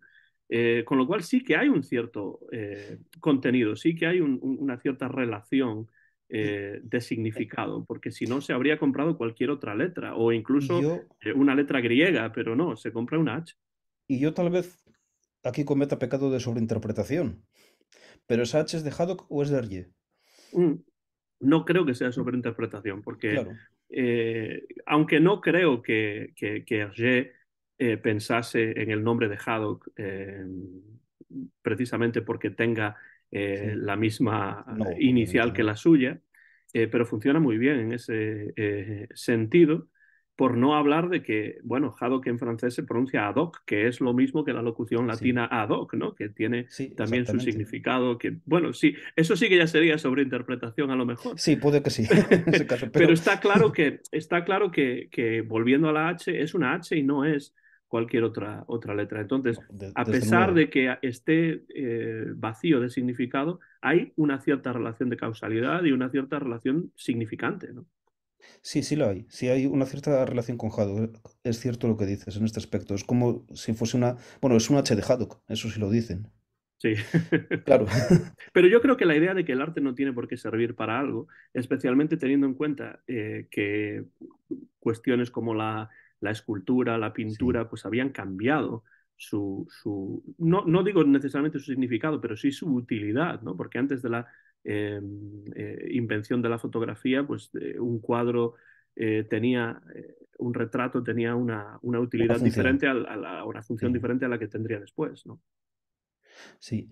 Pero yo creo que eso también tiene un poco relación con esto que pasa, ¿no? Porque fíjate que todo esto también sucede un poco, es como un proceso que a cierto punto también sucede durante la modernidad y pasa con Ujú, las artes plásticas, pasa también con la música, por ujú, ejemplo, donde hay un cierto alejamiento, por lo menos en lo que es la música clásica, de la música de vanguardia y el público, ujú, y pasa también, incluso con las artes plásticas también ocurre, pero es verdad que es algo que hay un cierto alejamiento de la función que, original que tenían este tipo de producciones, pero que sí que dan pie a que el arte se vuelva más autorreferencial y ujú. que experimente, ¿no? Pero claro, cuando ya ha experimentado todo lo que se puede experimentar en cierta manera, y ahí viene un poco el texto este de Artur Danto que habla del fin del arte y Ujú, todas estas cuestiones, ujú, claro, ¿qué es lo que nos queda? Y en este sentido está un poco una idea que proviene de Adorno, que él lo dice, ¿no? Que él planteaba, se puede estar de acuerdo o no, pero bueno, yo aquí digo más o menos lo que dice él, que él plantea el arte y el arte de vanguardia como una especie de resistencia frente pues, a cómo camina la sociedad, ¿no? Él ujú, sobre todo es muy crítico frente a la sociedad capitalista y todas estas cuestiones. Pero claro, llega un punto en el que dices, vale, cuando ya hemos vaciado, entre comillas, completamente el arte, incluso esto también funciona para el arte clásico, porque al final yo puedo coger una obra tradicional y vaciarla completamente de significado. A mí en este Ujú, sentido me gusta citar mucho la novena de Beethoven. La novena de Beethoven han hecho de ella lo que han querido. ujú, Vamos, o sea, pero a lo largo de mucho tiempo. O sea, es una obra que hoy día es el himno de la Unión Europea y que Hitler se la ponía en su cumpleaños. Solo estoy poniendo dos ejemplos. O sea, ujú, ujú. realmente, y sin, sin olvidar a Miguel Ríos. O sea, Igualdo de los Ríos, claro. claro, claro, claro. O sea, es que ha sido. Pero claro, también tiene que ver con la obra clásica todo esto, ¿no? Pero al final, claro, lo que viene a decir Adorno es que cuando ya se pierde el valor de uso, que él lo ve como una cosa positiva porque permite experimentar, pero claro, Ujú. la tragedia es que termine convirtiéndose en valor de cambio.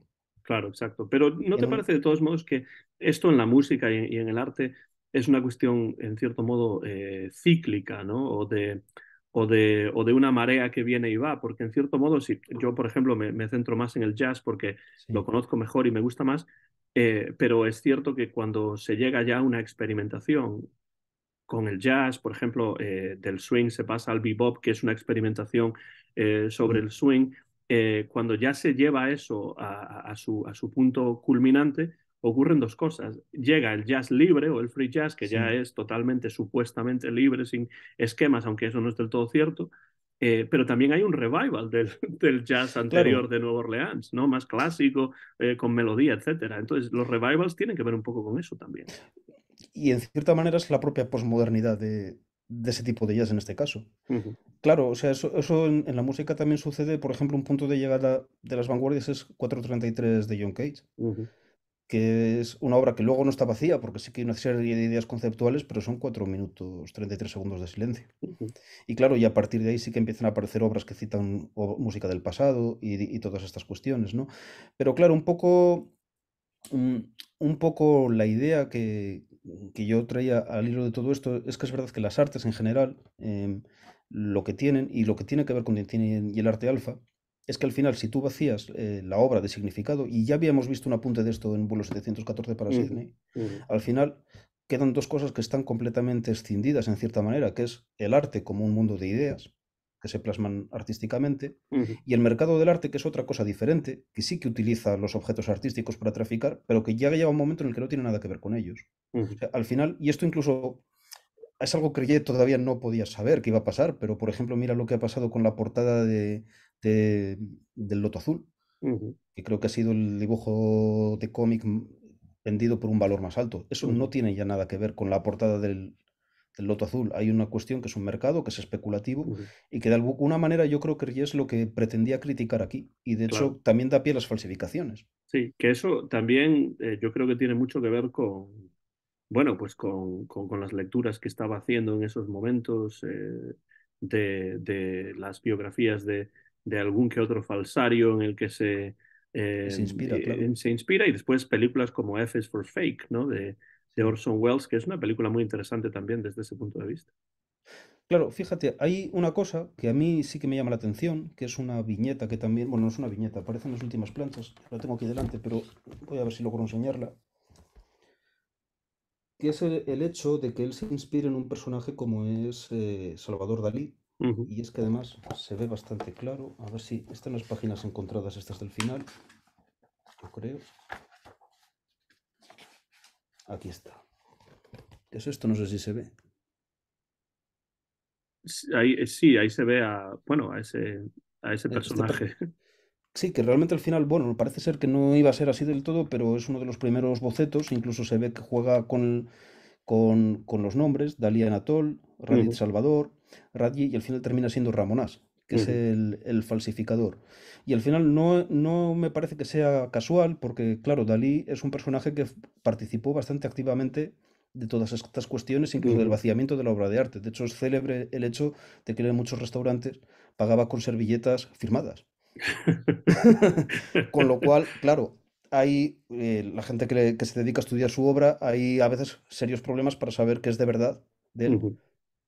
y qué no, porque claro, esto se movía luego en el mercado y los dueños del restaurante ganaban millones. Claro, claro. Claro, Y al hilo de estos que yo aquí hasta tengo a propósito, hay una entrevista que por otra parte es una entrevista muy divertida, eh, que, que, bueno, que hace un periodista mexicano que se llama Jacobo Zabludowski, a Ujú. Salvador Dalí, Sí, que está que en YouTube solía, yo etcétera. creo que ese era el presentador de Eco, que era uno de los... bueno, yo recuerdo que Zabludovsky salía en Galavisión Sí, a través de satélite que tenían mis abuelos en los años 80 y me acuerdo por el apellido sí, polaco Zabludovsky, sí, uno de los periodistas mexicanos más conocidos de esa época. sí. Pues él, Dalí ahí le manifiesta, y posiblemente lo diga en más sitios también, pero bueno, yo recuerdo habérselo visto ahí, que la única diferencia entre la mejor fotografía del mundo y un Velázquez es 7 millones de dólares. Claro, ahí eso es interesante también por pues diría que por el cinismo con el que se dice, ¿no? O sea, con la Totalmente. separación de la realidad que eso supone, decir algo así, pero es algo semejante a lo que hace el propio Tintín en Tintín los Pícaros en cuanto a la aventura también. Claro. Claro, y al final fíjate que tiene que ver con toda esta cuestión de lo que es el arte alfa también. Ujú, Porque claro, esto que es genial, es maravilloso, es sublime, pero al final lo que importa es que Haddock se lo ha comprado. ujú. Sí, sí, es una cuestión económica. Por eso, Claro, en ese sentido, el mercado del arte es a la vez interno y externo al arte, ¿no? Porque utiliza el eso arte, es. pero los mecanismos no tienen Sí. necesariamente que ver con el arte. Podría ser una No, servilleta firmada por Dalí, que no se podría necesariamente considerar como arte, o sí, o claro, podría ser un cuadro del siglo XVI que en principio se consideraría como arte, pero que realmente acaba siendo un objeto de mercado. efectivamente. Entonces, claro, yo creo que esta historia va por aquí. Y claro, ¿y esto a qué se presta? Se presta a que haya un mercado, con lo que hablábamos de falsificaciones, ¿no? Mm. Que es un poco lo que la vuelta que Hergé le da a esto, porque bueno, porque ya ves que al final, justo antes de que además interrumpa la trama, ¿no? Tintín descubre, pues que la banda, en este caso de Endadina Cass y Ramonas, es Endadina Cass que todo apunta, y en los bocetos yo creo que sí que lo deja muy claro, aquí va a ser una vez más Rastopópulos. Sobre todo cuando dice esa voz, la reconozco. Claro, cuando dice esa voz, Ujú. eso es. Y además, bueno, hay un punto aquí en el que ella incluso lo dibuja, o sea que yo ahí veo pocas dudas, yo creo que sí que iba a ser él. Pero, pues bueno, pues que se están dedicando precisamente a esto, ¿no? Y es muy significativo porque, bueno, porque esto es una de las cuestiones que en el arte posmoderno es que están muy claras. Claro, y además ese tipo de falsificación o pirateo existe con el propio Tintín, porque esa es la época en la cual Tintín, el Sí, país de los soviets, se estaba publicando de forma subrepticia e ilegal, y eso es lo que haría que Hergé al final, de alguna manera, permitiese la publicación oficial, porque claro, había gente que estaba ganando dinero con eso, con lo cual, de nuevo, estamos hablando del arte como objeto que es moneda de cambio y que sirve para que exista un mercado en el que se pueden disparar los precios incluso. no, no, claro, fíjate, e incluso, bueno, ya ves, y la influencia hasta que tienen estas propias falsificaciones en el arte, entre comillas, de verdad, porque es lo Uh-huh. que tú comentas, a raíz de eso pudo volverse a leer Tintín en el país de los soviets oficial. Y a mí me gusta pensar que incluso pudiese haber tenido lugar una reconciliación del propio Hergé con Tintín en el país de los soviets cuando se publicó. No estoy seguro de que fuese así, pero Sí. me gusta pensar que lo leyó con otros ojos en los años 70-80. Sí, no sé, eso es muy difícil decir. A mí, la verdad, la idea es bonita, a mí también me gustaría, Porque pero siempre renegó de esa obra por razones evidentes y bueno, pues luego, como hemos comentado tú y yo últimamente también, sí, es una obra mucho más valiosa de lo que parece, más allá del contenido ultra anticomunista, ¿no? sí, desde luego, yo, vamos, estoy completamente de acuerdo contigo. O sea, a nivel gráfico y narrativo tiene una serie de valores bueno, que sí que apuntan mucho de lo que sería el Tintín posterior, Ujú. e incluso otros que, bueno, no necesariamente lo apuntan, pero que tienen validez por sí mismos. Entonces, está claro que sí. A mí hay un elemento de Tintín en el arte alfa que me parece muy interesante, que es la posibilidad de que Tintín se convirtiese en estatua. Sí, es Porque verdad. en la realidad Tintín se ha convertido en estatua en muchas ocasiones, pero Sí. dentro de la obra, Tintín, que ya es un objeto de arte en sí mismo, se convertiría dentro de la obra en otro objeto de arte que además supondría su fallecimiento. Bueno, yo pienso que al final no iba a morir. No, no digo que fuese a morir, pero que esa era la idea, ¿no? Sí, que esa Es era la decir, idea, sí. matarlo a través de convertirlo en un objeto de arte, que es lo que ya es. Sí, e incluso al final, en cierta manera, fíjate qué es lo que le ha sucedido. Ujú, O sea, al desaparecer Hergé, Tintín ha quedado como un objeto de arte, pero al no aparecer nuevas aventuras, realmente Tintín hoy día es una estatua. ujú. Sí, sí. Y es también, bueno, no sé si Hergé lo estaba pensando con esta idea o no. Ni siquiera lo descarto porque yo creo que él sí que era consciente de que Tintín y el arte alfa iba a ser en todo caso la última aventura. Ujú, Pero tiene un punto autorreferencial nuevamente que es muy interesante y que nuevamente, por supuesto, se asocia a todo esto que veníamos hablando, ¿no? ujú. O sea, Yo creo que esa idea de que él sabía que iba a ser la última aventura y además le llevó muchísimos años crear lo que nos ha dejado, que es una sí, obra inacabada, pero con ideas que además el final no estaba claro todavía. A lo mejor sí en su cabeza, pero no hay evidencia de que el final estuviese o quedase claro, ¿no? Eh, Sería interesante saber o si se encontrasen nuevos documentos acerca de ese final, pero sabiendo que es la última aventura con total seguridad, sabiendo que además no quiere que se continúen, no sé si Hergé no haría como Cervantes y mataría a Tintín de la manera que Cervantes mató al Quijote, aunque no funcionó eso tampoco, porque muchas mm, obras quijotescas salieron después de Cervantes, a sí, pesar de Cervantes, claro.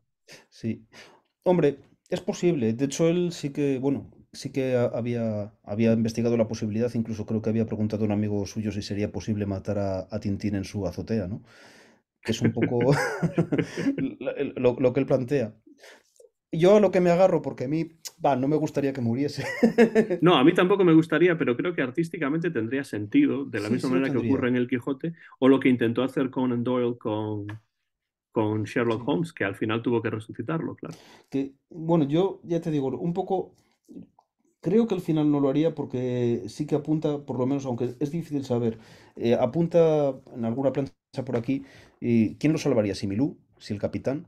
Lo deja entre interrogación. Ujú. Pero claro, hay tantas ideas descartadas en Arte Alfa que tampoco podemos decir seguro que fuese a ser así. Claro, De hecho, y leyendo Bigotudos de Philip Conan también vemos la cantidad de ideas descartadas para Tintín y los Pícaros en una creación que duró años y años.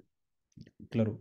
Y, de hecho, aquí hay una que, por cierto, no hemos comentado antes, y al hilo de que él empieza, y es un tema que quizás nos ha quedado por tratar y que, bueno, que podríamos tratar ahora, que es el tema de que sí, Hergé, digamos, se distancia un tanto del catolicismo. De hecho, él se Ujú, lo dice a uno más adulto, que él ya no sabe si existe Dios o no, que es una bonita idea, pero que él se ve un poco, incluso él dice que él se siente un poco piel roja y que se siente un poco chino, porque como una religión sin Dios y todas estas cuestiones, ¿no? ujú, Mm, claro, esto al final también tiene que ver un poco porque al entrar en crisis los grandes relatos y para mucha gente también aparecen otros pequeños relatos a los que asirse, en cierta manera.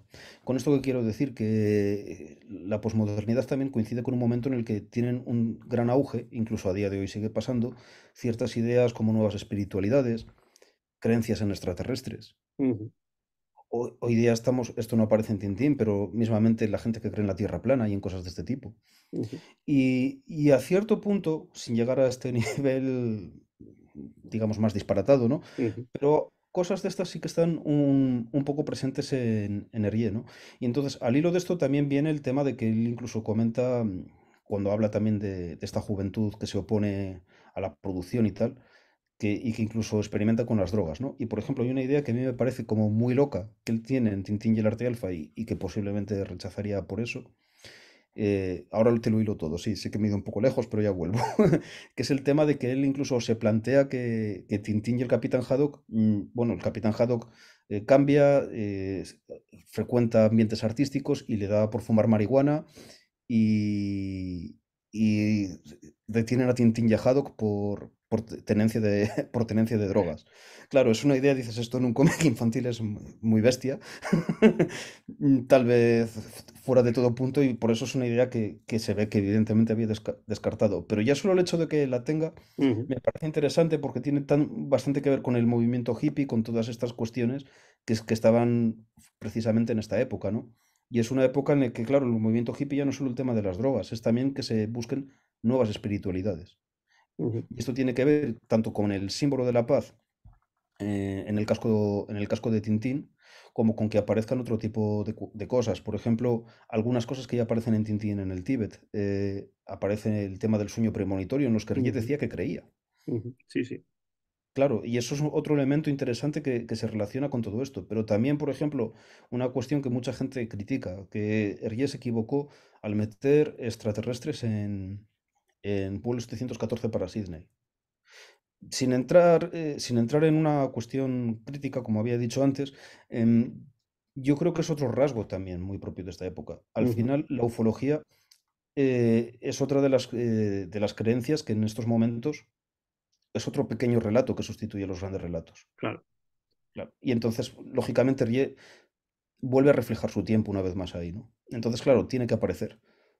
Sí, además, a mí me parece interesante cómo lo hace, ¿no? En Mm, el caso de la introducción de extraterrestres, es un tema de la misma manera que lo fue el de los extraterrestres en la Luna, que no aparecen, sí, pero que se jugó con esa posibilidad en cierto momento y se descartó. Y después también, por supuesto, la idea del Yeti sí, efectivamente. en el Tíbet, ¿no? Yo creo que Hergé piensa muy en serio sobre estos temas y piensa además de qué manera serían más efectivos desde un punto de vista estético, ¿no? Mm, Y gráfico. Cómo sí, presentar a estos extraterrestres, si es que los va a presentar, porque en realidad no los presenta, lo que presenta son los vehículos en los que supuestamente vienen, ¿no? claro. Pero no a los propios extraterrestres. Entonces, creo que lo hace con tacto y creo que lo hace pues dejando ver la posibilidad de que estas cosas quizá existan, que hay gente que cree en ellas, pero él tampoco te da una respuesta, ¿no? Es como Bob Dylan escribiendo Blowing in the Wind, que te dice la respuesta está sonando en el viento, allá tú lo Claro. que piensas que es, ¿no? Claro, efectivamente, incluso fíjate, al no mostrarlos, hace una cosa que a mi parecer es muy interesante, que aquí sí que nos vamos a algo, bueno, se me ocurre un ejemplo en el que pasa algo parecido, que es al final de la Divina Comedia, aunque esto Ujú, tiene que ver mucho con el pensamiento medieval, ¿no? Cuando Dante te dice que, bueno, que el poeta ya debe callar, porque es cuando él ya contempla a Dios y él no te puede decir cómo es Dios porque no, porque el lenguaje no le da, en este caso. claro. Claro, claro. Aquí el planteamiento es un poco diferente, pero es verdad que al no mostrarte el extraterrestre y sugerírtelo, todo queda en tu imaginación. Ujú, Y entonces claro. de esa manera no es una cuestión grosera, no tenemos hombrecitos verdes. Y Claro, esto pero es es que eso siempre lo ha hecho, yo creo. sí, Siempre ha sido muy cuidadoso en lo que presenta y cómo lo presenta, ¿no? sí, Y está yo claro. creo que sugerir ese tipo de cosas es mucho más interesante Demostrar. que mostrarlo. Y creo que, por ejemplo, una de las razones de que a mí me guste tanto el cine de Hitchcock es precisamente eso, que Sí, sugiere mucho más de lo que presenta. Y sí, entonces sí, acaba claro. uno poniendo de sí mismo, parte de sí mismo, Claro, en la obra cinematográfica en ese caso, o literaria, o de cómic en este caso. Pero yo creo que eso también es un elemento de la posmodernidad, el hacer mm, que participe el lector de manera activa en aquello que se está contando sin mostrarlo todo y dar una respuesta clarísima al final. sin duda. Sin duda sí que es otro elemento y que veremos, pues, por ejemplo, pues en esto que apuntas tú. Vamos, estoy completamente de acuerdo.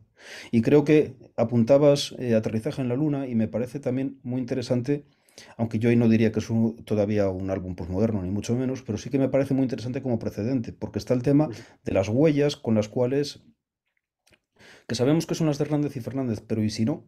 Claro, Y aunque quede un es diez que de por nuevo ciento de duda, se sugiere la posibilidad. claro, claro, exactamente. Y está hecho de una forma muy, muy, muy inteligente, como por Ujú. ejemplo el final de Wolf, Exacto, sí, sí. O que, sea, que no lo hay una vemos, posibilidad de que se salve, pero sabemos que no se va a salvar. no se va a salvar, claro, no. O sea, ni de broma. Bueno, y de hecho, además, Ariel lo dice incluso, ¿no? Que Sí. O sea, la posibilidad es minusculísima, ¿no? claro, eso Pero, es. pero bueno, está ahí. Tal vez, bueno, que se lo encuentren los extraterrestres de vuelo 714, me parece, me parece que es la única. Que es Pero posible también. claro, claro, sí. Estar están. Pero lo dicho, pero me parece que sí que es muy interesante cómo él plantea todas estas cosas. Y bueno, y algunas, como comentábamos, creo que dije, ya estaban también presentes en Tintín en el Tíbet, ¿no? Todo este tema de la espiritualidad Ujú, oriental, todo este ujú. tipo de cosas, claro, ya es un precedente directo de estos álbumes y está muy, muy cerca. y es Claro, yo normal que creo a que ti en ese pueda sentido el parecer. problema es que si se vacía de contenido la religión, por ejemplo, uno de Sí, esos grandes relatos que puede ser el relato religioso, pues está claro que algo tiene que llegar para tomar su lugar, ¿no? Y sí. pueden ser relatos pequeños o grandes o medianos, lo que sea, pero van a tener siempre elementos relacionados con esa religión, porque evidentemente la ufología ni es ciencia ni no es ciencia, ni es religión ni no es religión, pero tiene elementos de todo eso. Sí, y en cierto sentido son como nuevas religiones, porque al final son creencias, pero que tienen una base como cientificista, ¿no? Y esto es un poco, yo, ahora que comentas esto, me estoy acordando de una frase que es de Chesterton, que Humberto Eco citaba mucho cuando hablaba de estas cosas, que decía que el que no cree en Dios cree en cualquier cosa. Ujú. Sí, es una frase Sí, muy de Chesterton esa, desde luego. sí, y entonces es un poco lo que sucede con todo esto, ¿no? Que, pues bueno, pues que pues nada, pues lo que comentábamos, que al final, claro, como tú dices, claro, si tú vacías el gran relato, ¿qué te queda? O el nihilismo, es decir, no hay nada, todo vacío, o meter algo en su lugar. Y es muy difícil, digamos, yo creo que hay mucha gente que ni siquiera podría asumir o no sería capaz de asumir el tema del nihilismo, de decir no hay nada. Ujú. Claro, Claro. que por otro lado, pues también es algo que habría que probar y que no es fácil de No, hacer, con no, lo por cual al supuesto. final acaba siendo una creencia también. Claro, no, desde luego, o sea, no estoy afirmando que sea así, pero quiero decir, lo que yo quiero decir es que a nivel emocional Ujú, es muy difícil de asumir eso. ujú. Sí, sí, totalmente de acuerdo. Este, desde luego, Archie, es un tema complejo y profundo eh, que da para horas y horas y horas de Sí, conversación. Pero para ir cerrando la conversación, me gustaría, pues brevemente, aunque sea, pues comentar algunos de los rasgos de cada uno de estos álbumes que hemos elegido, que sí te parece que de alguna manera van a emparentar estos álbumes sí, con la idea de lo posmoderno. pues mira, yo me hice, por hacer un resumen, porque yo creo que hemos tratado la mayoría, Ujú, pero yo me hice aquí un pequeño guión, y entonces mira, si quieres te comento, pues mira, una de las cuestiones sería esta que estamos hablando ahora ujú, precisamente, que es la crisis de los grandes relatos y el nihilismo, y entonces esto se ve tanto en lo que es en lo que es el escepticismo respecto a las ideologías políticas, ujú. como también con quien crees en otro tipo de ideas, incluso esotéricas, New Age, que sean tratadas por lo menos, ¿no? Como pueda ser pues, el tema de los extraterrestres en por los 714 o esto que hablamos incluso en Tintín en el Tíbet. Eso sería una de las cosas. La siguiente sería la impotencia del héroe, que lo hemos comentado también, ¿no? Que el Ujú, héroe se vea arrastrado a la aventura incluso a su pesar y que no sea él el que tenga un papel activo en la aventura. Incluso llegado el caso, que el héroe no sea capaz de cambiar nada. ujú. Y eso es un tema, mira, eso no lo habíamos dicho, pero es un tema que a mí también me parece importante en todo esto, ¿no? Y eso ocurre en las joyas, por En- ejemplo, claramente, porque realmente Tintín no sí, hace absolutamente nada para resolver el misterio, excepto hacer una claro, conexión lingüística entre el italiano y el francés natal. claro, efectivamente. Es que en realidad yo diría que pasa en los tres. Ujú. Porque en los tres últimos, porque si te fijas en vuelo 714, él se mueve, intenta hacer cosas, pero al final tampoco lo que él hace tiene ningún. Si no No, se aparece el le Tanitov, superan los acontecimientos, eso totalmente, está le claro. superan las circunstancias. Y en Pícaros, que es el único en el que parece que cambia algo, cambia todo para que todo quede como está. Ujú. Y entonces Exacto. realmente no ha cambiado nada. Y eso es otra cuestión que a mí me parece muy interesante y que esto va directamente, vamos, es una idea posmoderna completamente. Luego, lo siguiente sería el tema que hemos visto, que es la deconstrucción del propio universo de Tintín, ¿no? Sobre todo en Ujú. los personajes, en los buenos y en los malos. Y es también un poco una consecuencia, podemos decir, de este alejamiento, de este escepticismo, ¿no? Y tiene que ver con todo el tema nihilista que habíamos dicho al comienzo, ¿no? Ujú. Del gran relato. Es una consecuencia, yo Con un diría. Tíbet en el que no hay necesariamente malos, Exactamente. con un joyas en el que no hay ladrón, con un vuelo 714 en el cual no sabemos cuál es peor de los dos, si el bueno o el malo, Carreiras y Sí, Rastapopoulos, y con una revolución en Pícaros que no lleva a ningún cambio realmente material. exactamente.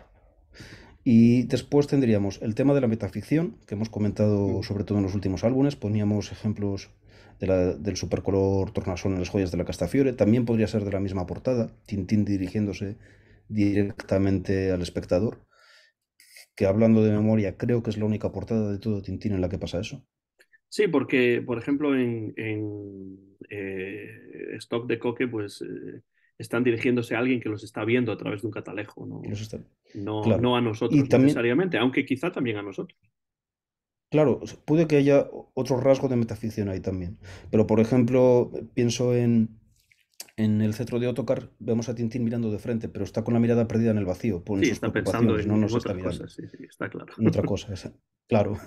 Y otro ejemplo sería pues, lo que habíamos visto el supercolor tornasol. Habríamos hablado de la aparición del Atón en la última parte de vuelo 714 y también del papel de Milú, Ujú. Como ambos como espectadores dentro de la historia, sobre de la la historia. historia, pero sin Claro, realmente, en el caso de Milú, no da sí, ninguna explicación porque dice que no lo creerían, y en el caso de Latón, pues es el claro. típico burgués que no se cree absolutamente nada más que a sí mismo Más que sí.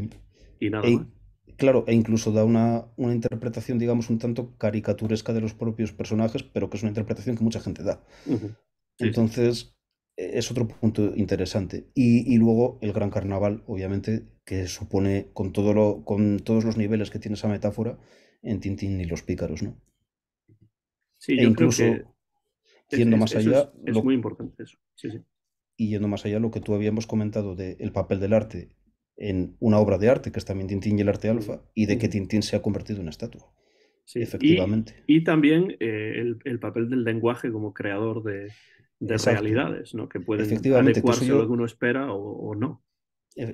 efectivamente, que yo eso hoy lo tengo como un apartado aparte, pero también, obviamente, y ahí entraría, pues lo que hemos dicho, el papel de Milú, nuevamente en vuelo 714, el que Tintín resuelva el enigma de las joyas de la Castafiore por una traducción, como Ujú, dices tú, e incluso las maquinaciones de Spons en Pícaros, ujú. Yo que creo son las que que dan lugar a todo. realmente todos estos elementos que hemos estado comentando en la última hora y media de conversación, yo creo que son elementos que de alguna manera explican, por lo menos para mí, por qué algunos de los álbumes que a mí más me interesan y que más me gustan de Tintín son precisamente o se encuentran entre estos últimos, porque hay una complejidad que quizá no hay en otros, aunque sí se va atisbando en Sí, algunos álbumes anteriores o en varios álbumes anteriores en diferentes grados, ¿no? Pero sí, yo creo que, como tú dijiste al principio, estos elementos ahora están en primer plano en estos últimos álbumes y se convierte en algunos casos en el centro de estas en la historias. razón de ser. Y enlazando con esto que dices, yo había dicho al principio que bueno, que hay gente que considera, el propio Benoit Peters dice, sobre todo de los dos de últimos álbumes acabados, que son álbumes de peor calidad, yo, respetando mucho esta figura, porque él sabe muchísimo de Tintín que yo y muchísimo más de todo, seguro. Y Pero además yo ha no estoy tenido de más acuerdo con él, acceso que nosotros porque yo creo que a si al todos los final está, materiales. claro, no, no, claro, sin duda. Y además es un gran guionista de cómic, él mismo tiene una serie fantástica como guionista. Sí, sí. Pero con todo el respeto que este señor merece, yo no estoy de acuerdo con él y pienso que si hemos dedicado todo este tiempo, en este caso, a comentar estos aspectos, si volvemos una y otra vez a estos álbumes y siempre descubrimos cosas nuevas, pues hombres, ¿qué tan malos no van a ser? No, no, efectivamente. Y además, no digo que sean como la extensión final o el punto de llegada de todo lo que hemos visto anteriormente, pero sí que está claro que es una serie, la de Tintín, que a lo largo de muchas décadas va desarrollándose por diferentes caminos y uno de ellos es, yo creo, a través de estas ideas posmodernas, que no es que Hergé necesariamente lo haga a propósito en todos los casos, sino que es parte de Tintín como hijo de su época, ¿no? Pues se van cristalizando en estos álbumes finales y los hacen, Sí, pues en muchos casos, más complejos, que no quiere decir que sean mejores necesariamente, pero sí desde mi punto de vista, para un análisis más profundo, son más atractivos. Creo que es más fecundo analizar estos álbumes desde un punto de vista estético, de contenido y más profundo, pues que analizar álbumes anteriores, a pesar de que también se puede y se debe hacer sí, con por los supuesto. anteriores también, claro. Claro, incluso añadiendo a lo que tú dices, que es otra reflexión que en el fondo es más o menos lo que dices tú, quizás igual completando un poco, es que mm, Hergé, claro, Tintín cambia siempre a lo largo de 5 décadas. Entonces, ¿cómo no iba a seguir cambiando? Hay gente que igual lo que encuentra mal en estos álbumes es que Tintín sea distinto, es que siempre fue distinto. Claro, es como los No, que dicen que prefieren los primeros discos de los Beatles, pero no los últimos, o claro, algo así, es porque igual, realmente la música es bastante diferente, a pesar de que hay claro, sí. relaciones y similitudes, pero hay muchas diferencias también, claro. Claro, normal. Y vale, el gusto es libre. Yo entiendo a alguien que puede decir, bueno, pues a mí me gustan los tintines de la etapa central, ¿vale? Respetable. Pero no te puedes quejar de que cambie, porque es que eh, es, eh, es propio de ello, o sea, tiene que cambiar por fuerza. Claro, sobre Y todo en una serie que se dibujó a lo largo de medio siglo. a lo largo de medio siglo y que refleja tanto el universo personal del autor. Ujú. Y tratando un tema del que hemos hablado otras veces también, claro, al final cuando se habla de la continuidad de las aventuras de Tintín una vez muerto Rie, no tiene sentido precisamente por esto. Y ese es un Porque, tema sobre el que te voy a emplazar a conversaciones ulteriores porque en un futuro vamos a continuar con estas conversaciones y una de ellas va a tener que ver, lo podemos sí, revelar ya, con esta sí, idea de las continuaciones o no continuaciones, si es una buena idea o no en relación con Blake y Mortimer, en relación con Tintín y cómo pues en esas dos series la solución ha sido diferente y por tanto los resultados han sido diferentes. claro, y en ese sentido sí es muy interesante ver lo que ha pasado con Blake y Mortimer para tratar de adivinar qué hubiera podido pasar con Tintín, ¿no? Ujú. Entonces, bueno, sí, eso ya para otra ocasión. Sí, eso queda para una conversación futura. Dije en un vídeo recientemente que iba a haber nuevas colaboraciones en este año 2023 con diferentes amigos que comparten mis intereses y por supuesto Archie es uno de ellos y va a estar de vuelta en el canal siempre que él quiera y tenga tiempo y ganas de hacerlo para hablar sobre diferentes cuestiones relacionadas con Tintín y con otras series de cómic y con otros campos del arte también, porque por supuesto a Archie le interesan otros tipos de arte también que no es simplemente el cómic, aunque por supuesto esa es una de las cosas que tenemos en común, entre otras. Y en esta conversación que ya va terminando, pues hemos hablado desde el punto de vista de lo posmoderno o de la posmodernidad, tal y como se presenta en los últimos álbumes de Tintín, hemos hablado específicamente sobre estos álbumes que voy a mostrar para concluir la conversación, que son Tintín en el Tíbet, en este caso es una traducción al esperanto, la lengua de Zamenhof, eh, también en Las joyas de la Castafiore, en una traducción de Zephyrum al gallego recientemente, o hace unos años, no hace muchos. Después también vuelo 714 para Sydney, que en inglés se llama solo vuelo 714 porque no aparece el nombre de Sydney, no sé por qué, pero esta es una traducción al bretón, la lengua celta del norte de Francia. También la última aventura completa, que es Tintín los Pícaros, aquí una traducción al criollo de las Antillas, supongo que de las Antillas francesas, porque también hay un criollo de las Antillas holandesas que se llama Papiamento, pero no es esto. Y finalmente la obra no terminada, aunque sí terminada espúreamente, por así decirlo, por Yves Hodie, pero que esta es la versión que nos dejó Hergé, además con unas planchas extra que se encontraron pues poco antes de la publicación de esta edición, Tintín y el arte alfa. Archie, no sé si hay algo más que quieras añadir para terminar esta grabación. Yo me lo he pasado de maravilla y te agradezco el tiempo y, bueno, pues los conocimientos y la conversación.